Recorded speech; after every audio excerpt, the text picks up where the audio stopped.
what made you decide hindi na mag-come back or bumalik and staying here for good? Well, I've always wanted to come back home. I never imagined na permanent ako sa States. America. So, there were just a few incidents that happened, and then parang yun na yung sign ko that, it was time to go home. So, nagbakasyon kami last year dito, and I said, mga 4 months yun matagal rin. And so, bumalik ako ng New York for another 4 months, and that's when I said, I need to go home. And I'm sure na you miss the showbiz. Yeah, naman. There's no business like show business. Yeah. At yun ang na-miss mo, I'm sure. Yeah, na-miss ko din. Pero Demir, fa Kuya Germs, na nakatagal kayo ng 14 years sa Amerika, lalo na sa New York.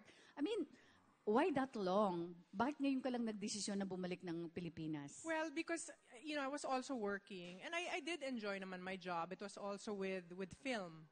More behind the scenes and everything. So sabi ko, pag ready na akong umuwi, I'd love to go back and then just, contribute to an industry na, basta everything I've learned from the States, but, from my old job.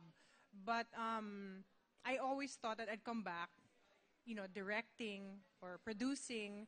Parang but, behind the scene? Yeah, but syempre, can't help it na imbitahin ka din na I think mag-guest sa... sigurado yan merong offers na darating sa'yo. Salamat, Kuya Jer. Siguro after you guesting dito sa Walang Tulugan, I'm sure, yung mga producers, Kuya, di ba? Sa television na I ito did lang one sa Karelasyon, that was with Aljur and Chris Bernal. So that was a nag-guest few ka na weeks rin. ago, yeah. Yes, oo. Ayun pala, So, kapuso so yeah, that's rin. the first Kapuso time rin. after so long. It was with Direk Adolf Alex Jr. Hindi ka nanibago?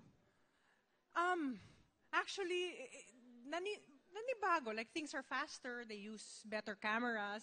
Mas mabilis. Mas moderno na ngayon. Mas modern. And it's nice to work with the younger generation then, Kaya ngayon, hindi lamang yung sa showbiz. How about yung bansa natin? Na nakita mo malaking pagbabago? Yeah, meron din mga pagbabago. Yung indie film industry, mas malakas ngayon. There's less mainstream movies, mas maraming mga teleserye, mas maiksi yung teleserye. Hindi na siya yung year 8, year 9, mga 3-4 months, sometimes 1 or 2 years 3 months lang. So, yeah, but I think that's because everything is so fast now sa digital age. It's the attention span of Pero ang the ating people. bansa naman, nakita mo malaking pagbabago Yung ng ating bansa.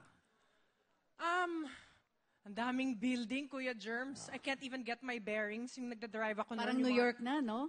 Ang Metro Manila. Grabe, there's just, yung traffic, hindi pa rin nagbago. Hindi nagbago. Pero ang nakakatuwa, Kuya Germs, tingnan mo naman si Dindi, si Direk Bam, gandang-ganda pa talaga kay Dindi. Di ba? Hindi pa rin, siyang hindi nagbabago despite the years, di ba?